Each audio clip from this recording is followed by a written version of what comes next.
June 6, 1944, Normandy coast, France. The night was still. A cold mist rolled across the channel, swallowing the moonlight and muffling the world. Along the cliffs of Pointe du Hoc, German sentries scanned the black horizon, their breath visible in the freezing air, their rifles resting against the Atlantic wall. The sea below was calm, deceptively calm. For hours, only the waves spoke. Then faint ripples began to form. Shadows emerged from the fog, long, low shapes moving silently through the surf. No engines roared. No lights flickered. Just the rhythm of paddles against water and the whisper of men breathing in unison. They were Rangers, elite American soldiers, chosen for one of the most dangerous missions of the war. Their orders were simple: land under darkness, climb the sheer cliffs under fire, and destroy the German guns that threatened the Dday invasion fleet. The Germans saw nothing, not yet. Their field glasses caught only emptiness. But the tide carried death closer, with every passing second. In that still hour before dawn, as the world held its breath, the fate of the invasion balanced on the edge of silence.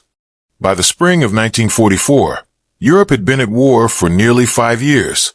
Nazi Germany's grip stretched from the beaches of France to the fields of Poland, from the Arctic Circle to the Mediterranean.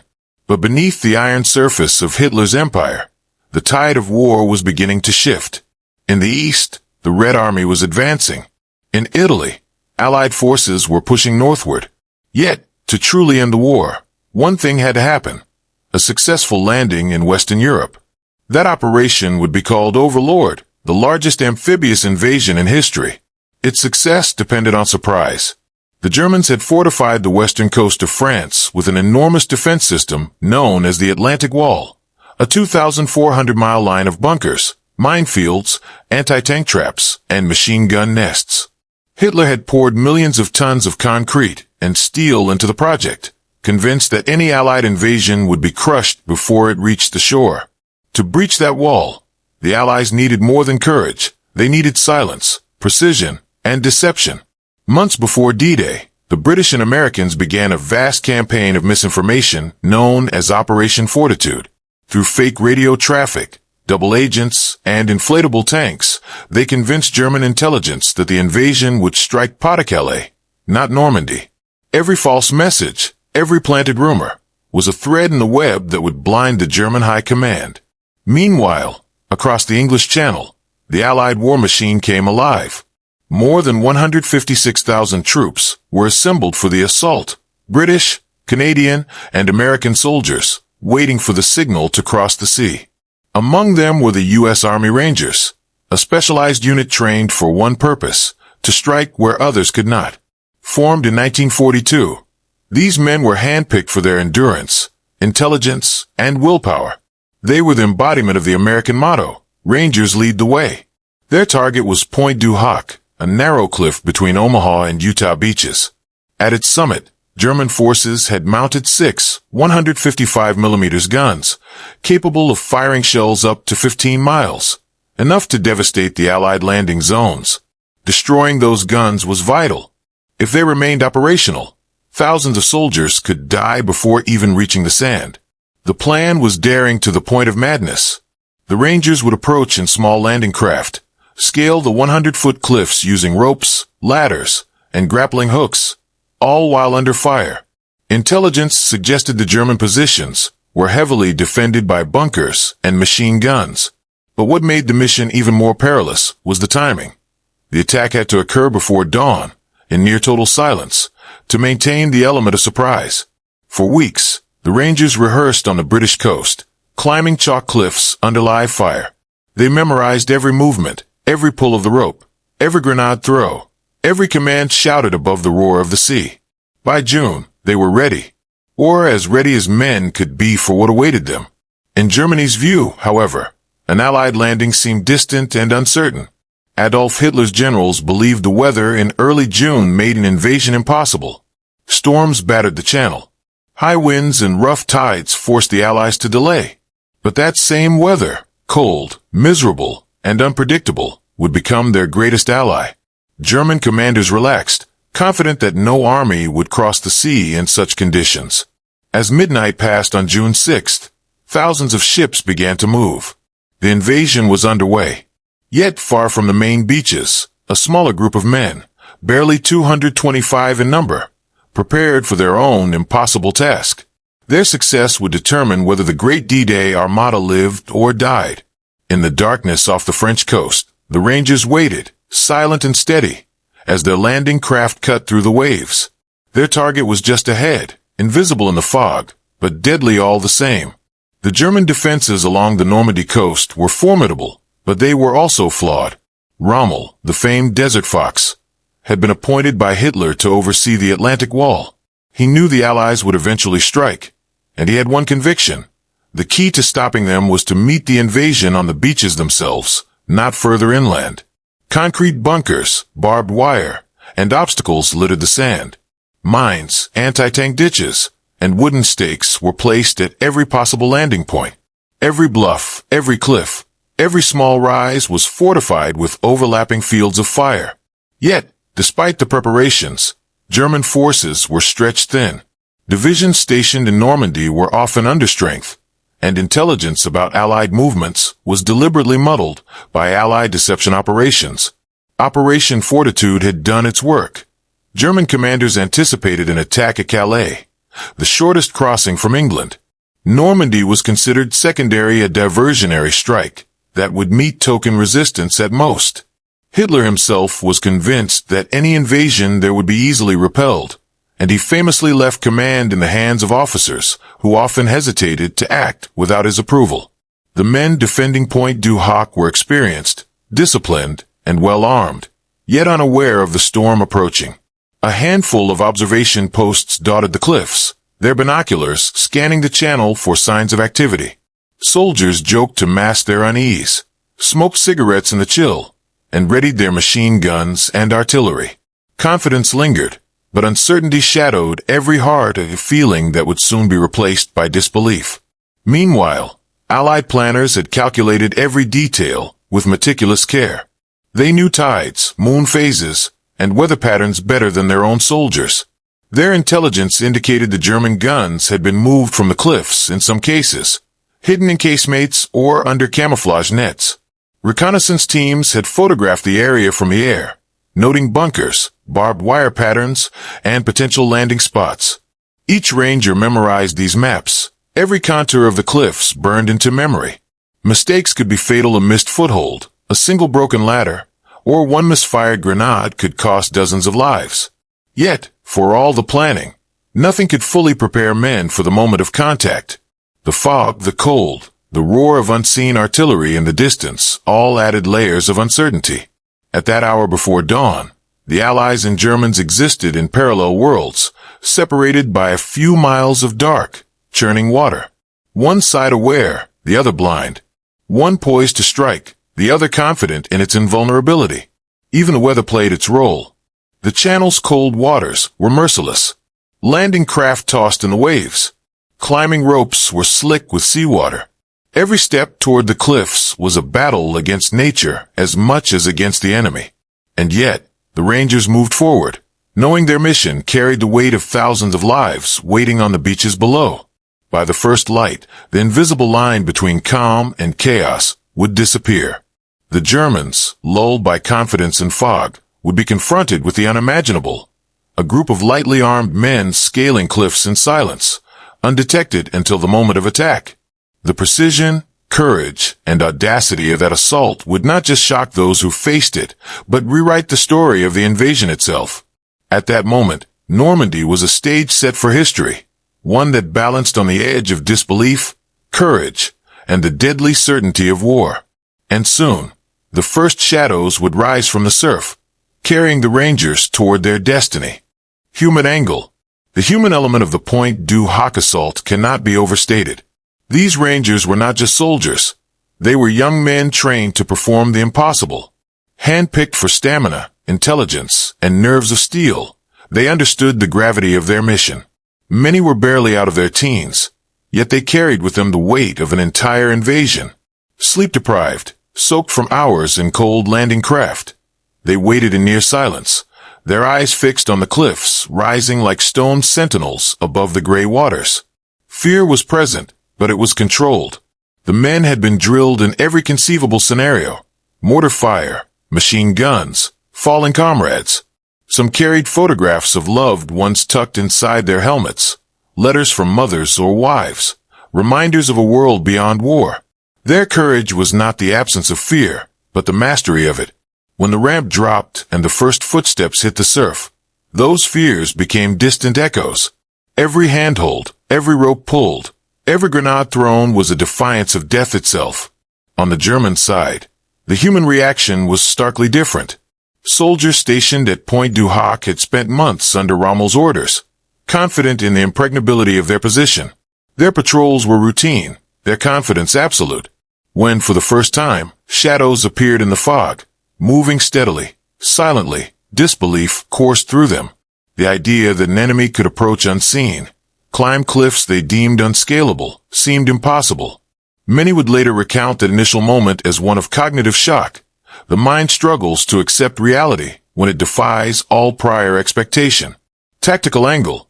From a tactical perspective, Pointe du Hoc represented a nightmare of geography and planning.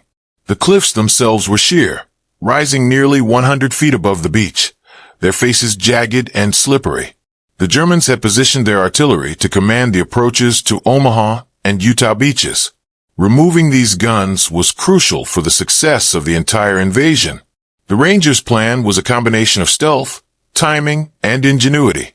They approached in LCPs, landing craft, personnel, hugging the coastline to avoid detection. Grappling hooks were prepositioned for scaling the cliff faces, and ladders were lashed together to reach the summit.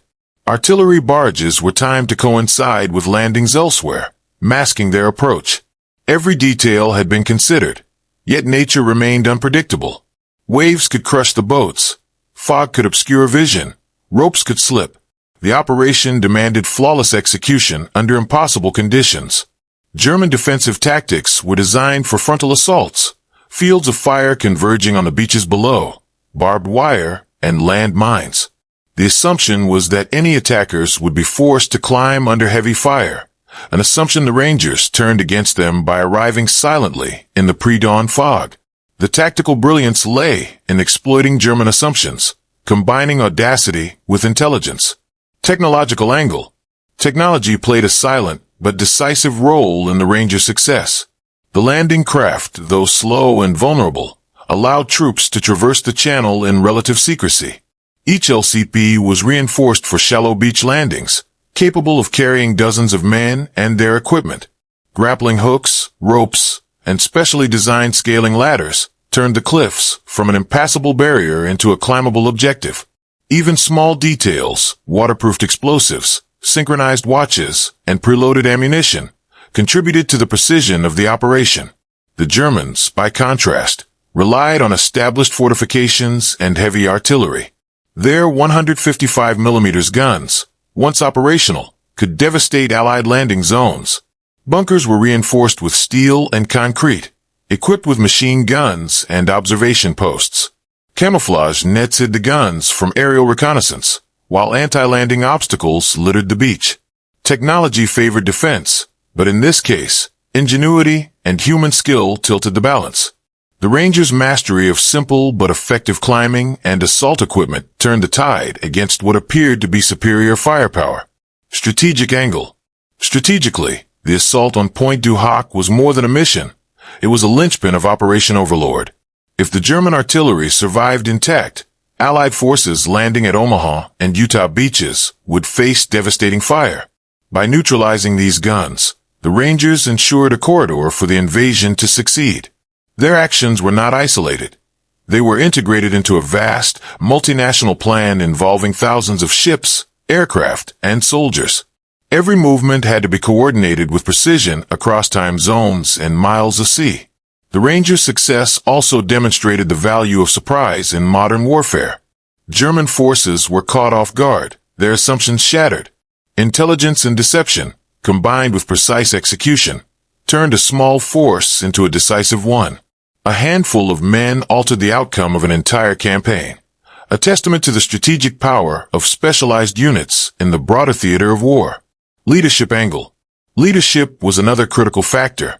On the Allied side, officers such as Lieutenant Colonel James Earl Rudder, commanding the 2nd and 5th Ranger Battalions, exemplified calm authority and decisive action.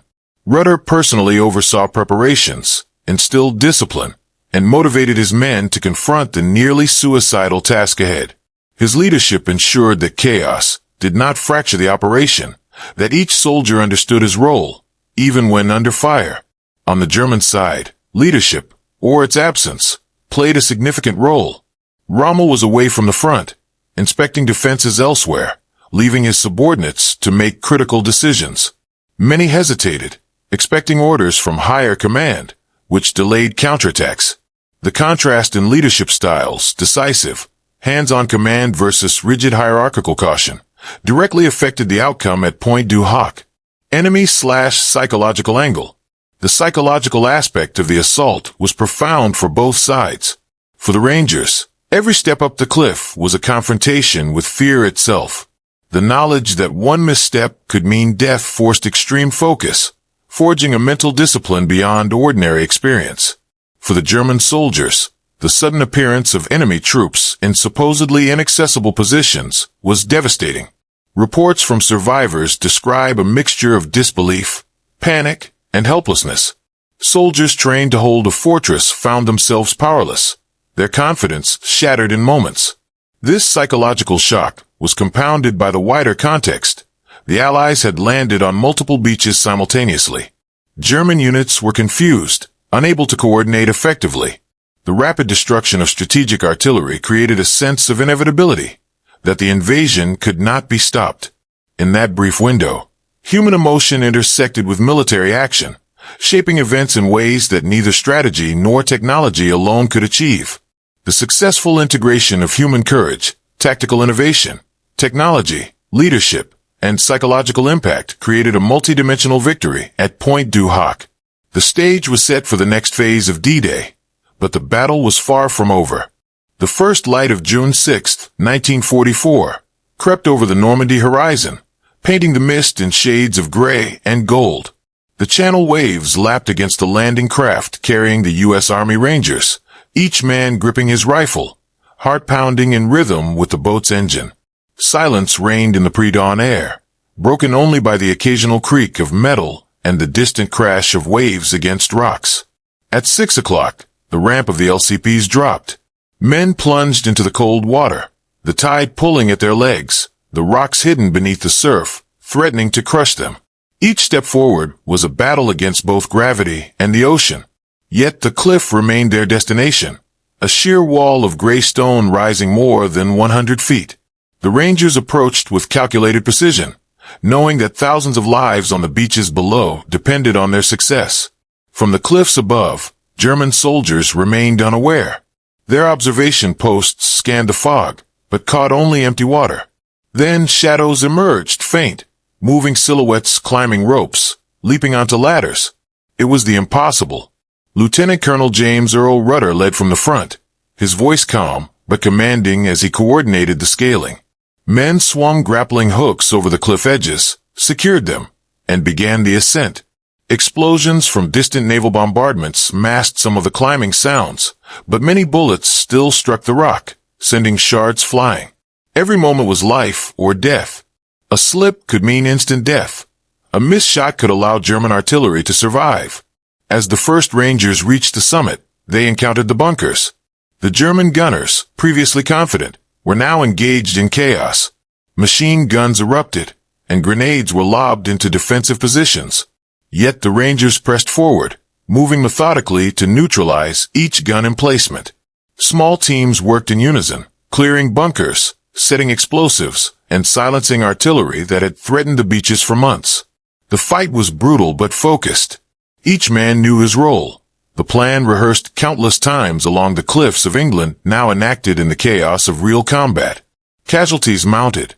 Men fell to bullets and shrapnel, the cold water below claiming others. But for every life lost, another pressed forward, driven by duty, training, and the knowledge that the invasion's success depended on them. By 7 o'clock, the summit was largely secured.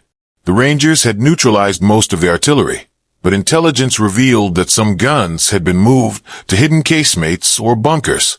Still, the psychological impact on the German defenders was immense. They had believed the cliffs were impregnable. They had expected any assault to be easily repelled. Now they faced a small, determined force in positions they had considered untouchable. Disbelief quickly turned into panic. Across Normandy, the echoes of Pointe du Hoc's assault rippled through the German ranks. Officers attempted to coordinate counterattacks, but communication lines were already strained. Confusion spread as reports of Rangers scaling cliffs reached command posts. Soldiers, who had been confident only hours earlier, now found themselves scrambling, unprepared for an enemy they had underestimated. At the same time, naval artillery continued to pound the coastline.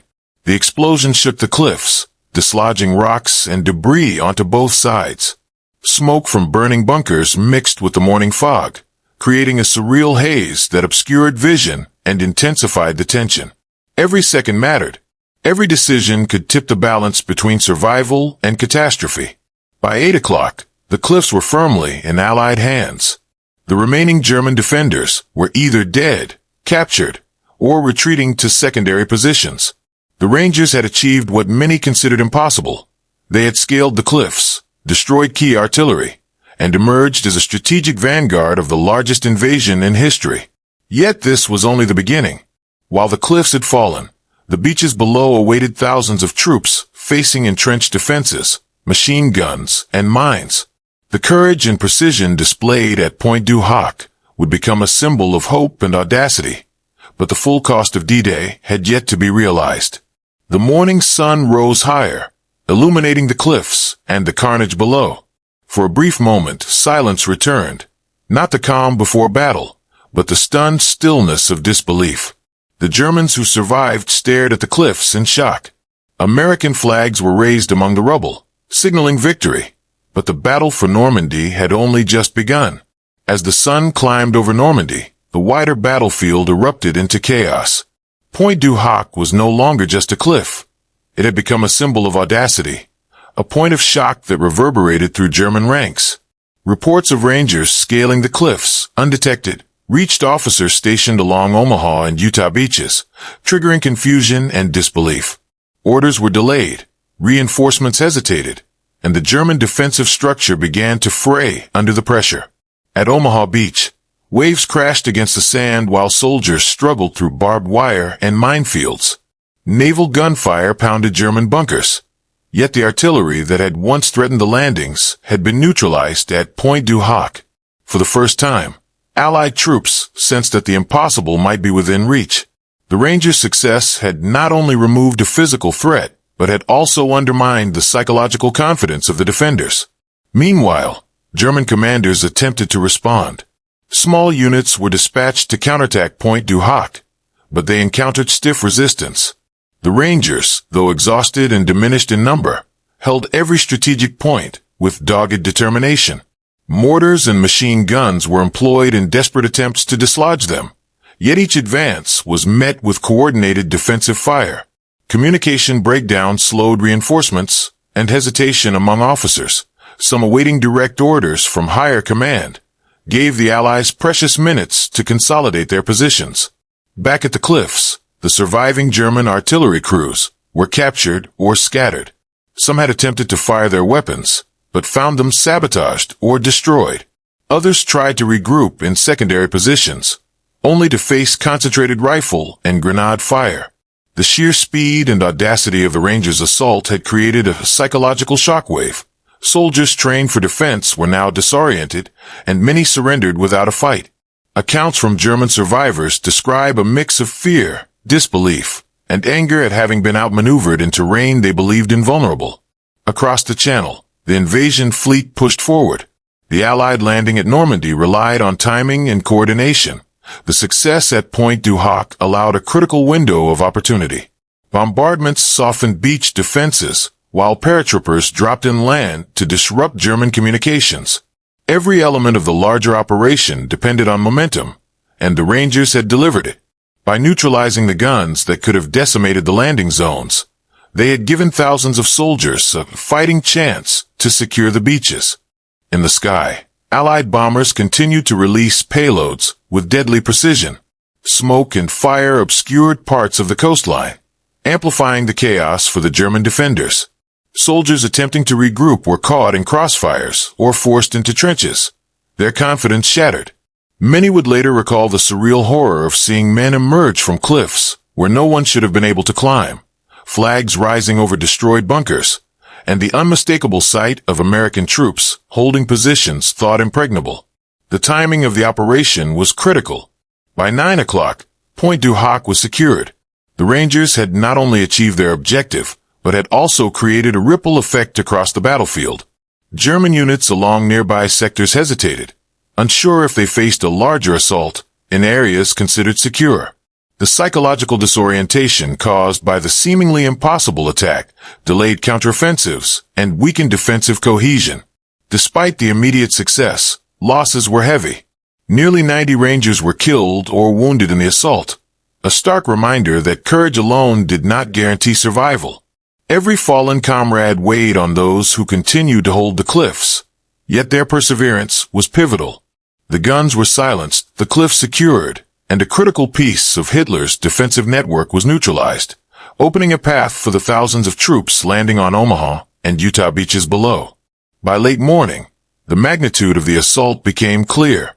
Reports reached Allied command.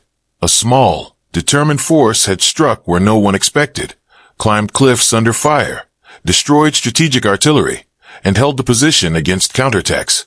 The feat would be studied, celebrated, and remembered as a defining moment of D-Day.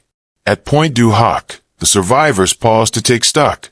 The fog lifted, revealing the destruction, the bodies of comrades, and the battered fortifications.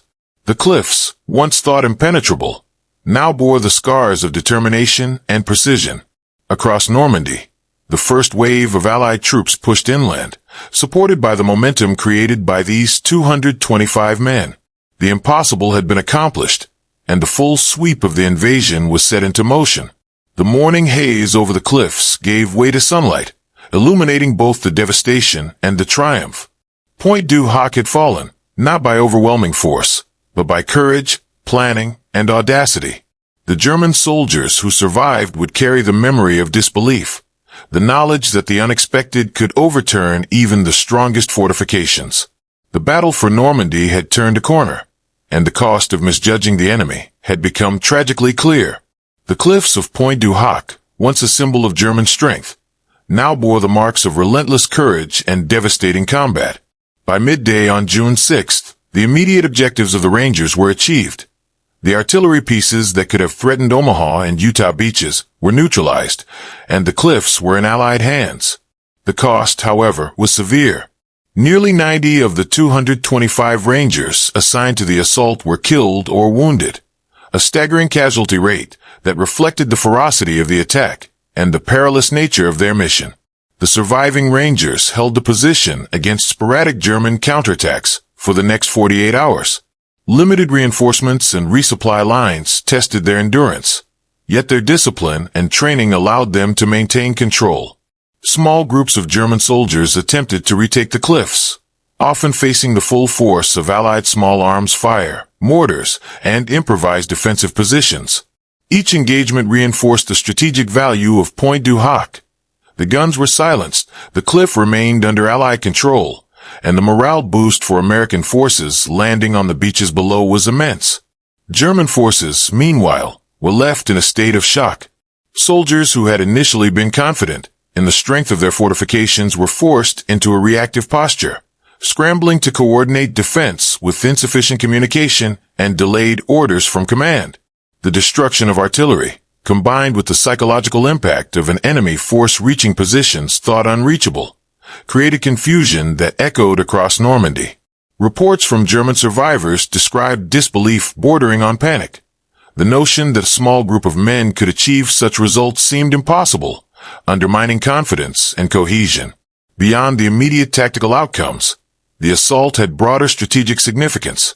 By neutralizing the guns at Pointe du Hoc, the Rangers safeguarded the landing zones for tens of thousands of Allied troops. Omaha Beach, in particular, faced far fewer direct artillery strikes than it would have had the cliffs remained operational. The successful assault allowed infantry, armor, and supplies to establish a foothold on the beaches, setting in motion the subsequent inland push that would eventually liberate France. Naval and aerial forces had played a supporting role, but the Rangers' actions were decisive. The mission demonstrated that a relatively small, highly trained unit could shape the outcome of large-scale operations, influencing not just immediate tactical scenarios, but the broader trajectory of the campaign. The cliffs, once a formidable barrier, now became a testament to planning, courage, and precision under fire. Human costs were not confined to the Rangers alone. German defenders, many of whom were conscripts or young soldiers drawn into service, suffered heavily. Casualties were significant, and surviving units were demoralized. Those who witnessed the impossible climb of the Rangers described it as a moment that shattered any remaining belief in the invincibility of their fortifications. Letters, diaries, and post-war interviews consistently recount the psychological blow inflicted by this audacious assault. The American command recognized the significance immediately. Lieutenant General Omar Bradley and other high-ranking officers noted that the operation, though costly, exemplified the integration of intelligence, preparation, and bravery. Pointe du Hoc became a symbol, not merely of sacrifice, but of the capacity for a small, determined force to change the outcome of a massive, meticulously planned invasion. By evening, the cliffs were quiet except for the moaning wind and distant gunfire from inland. The surviving Rangers tended to the wounded, fortified positions, and prepared for the inevitable counterattacks. They had achieved the impossible, but the broader battle for Normandy was far from over. The success at Pointe du Hoc would ripple through the German defensive network, affecting decision-making, morale, and the allocation of resources in the critical hours following D-Day. The cliffs now stood as silent witnesses to a battle that had tested human courage, military innovation, and strategic foresight. For those who survived, the memory of comrades lost and objectives achieved would remain indelible, a reminder that the cost of victory is often measured in lives, sacrifice, and moments of unfathomable bravery. In the days following the assault, the full impact of Pointe du Hoc became clear. The Germans, reeling from the audacity of the attack, struggled to regain control. Orders were delayed, counterattacks were disorganized, and communication breakdowns hampered the coordination of forces along the coast. The psychological effect of seeing a small, determined unit-scale cliffs considered impregnable sent shockwaves through German ranks. Soldiers who had been confident in their defenses now questioned their ability to hold ground anywhere along the Normandy coast. The broader strategic consequences were profound. With Pointe du Hoc neutralized, artillery that could have decimated landing forces at Omaha and Utah beaches was removed from play. Thousands of American, British, and Canadian troops were able to advance with reduced risk, establishing beachheads that would serve as the foundation for the liberation of France. The Allies' momentum was preserved, and the success of the Rangers' mission reinforced the importance of intelligence, preparation, and surprise in modern warfare. Casualty reports underscore the scale of sacrifice. Out of the 225 Rangers who undertook the mission, approximately 90 were killed or wounded, a rate exceeding 40%. German losses, though less precisely documented, were significant, including dead, wounded, and captured. For the survivors on both sides, the battle left lasting scars, physical, psychological, and emotional. The men who fought on those cliffs would carry the memory of fear, courage, and disbelief for the rest of their lives. The assault also had symbolic significance. Pointe du Hoc came to represent the daring, precision, and determination of the Allied forces. In post-war accounts, historians emphasized how the operation demonstrated that a small, highly trained unit could decisively influence a large-scale campaign. The audacity of climbing cliffs under fire, the meticulous planning required, and the sheer courage displayed became emblematic of the larger Allied effort on D-Day. The Germans, meanwhile, were forced to re-evaluate defensive strategies. The failure at Pointe du Hoc exposed weaknesses in command structure, overconfidence in static fortifications, and vulnerability to unconventional tactics. Rommel's Atlantic Wall, while formidable, had proven that even the strongest defenses could be overcome by ingenuity, timing, and human resolve. The psychological shock of the assault reverberated through German command, contributing to delays and errors in subsequent responses to the broader invasion. In the weeks that followed, Pointe du Hoc became a rallying point for Allied forces. Soldiers spoke of the courage of the Rangers as an example to emulate, a lesson in determination against overwhelming odds. Veterans of the assault were honored for their bravery, their actions studied in military academies as a textbook case of planning, risk management, and the decisive use of elite units. By the end of June 1944, the Normandy beaches were firmly in Allied hands, and the success at Pointe du Hoc had played a critical role in enabling that victory. While the larger campaign required sustained effort, with significant casualties and continued fighting inland, the cliffs of Normandy stood as a testament to what could be achieved through preparation, courage, and calculated audacity. Ultimately, the aftermath of Pointe du Hoc was not only measured in maps, artillery silenced, or beaches secured. It was measured in human resilience, in the breaking of psychological barriers, and in the tangible shift of momentum in one of the most pivotal operations of World War II. The mission underscored a simple, enduring truth. In warfare, courage and skill can overcome even the most imposing obstacles, leaving a legacy that echoes far beyond the battlefield. The cliffs, now scarred by combat, silent except for the wind and distant artillery, served as a reminder of both the cost and the triumph of those who dared to defy the impossible. The stage was set for the continued push into occupied France, a campaign that would shape the outcome of the war and the future of Europe itself. Pointe du Hoc stands today as more than a scarred cliff overlooking the Channel. It is a monument to courage, precision, and the audacity of men who faced nearly certain death.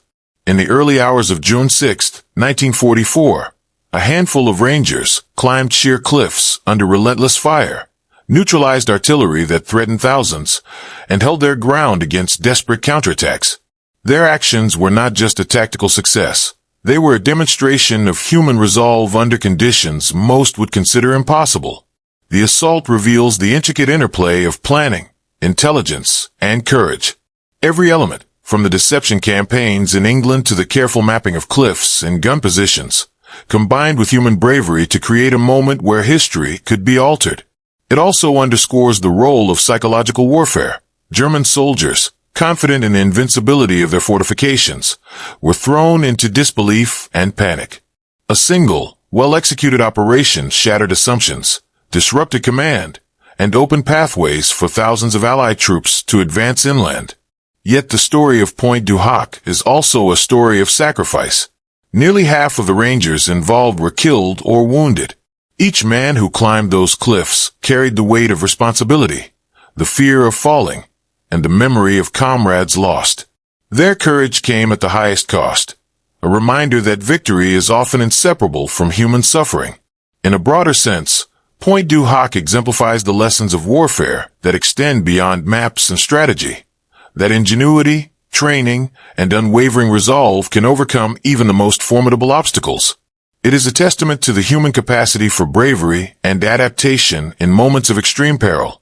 As the sun rises over the Channel today, casting light on the same cliffs that once witnessed chaos and courage, one is reminded that history is not only shaped by armies and leaders, but by the men who take impossible risks to secure a future they may never fully see. Pointe du Hoc remains a silent witness, a place where disbelief, audacity, and human determination converged to alter the course of World War II.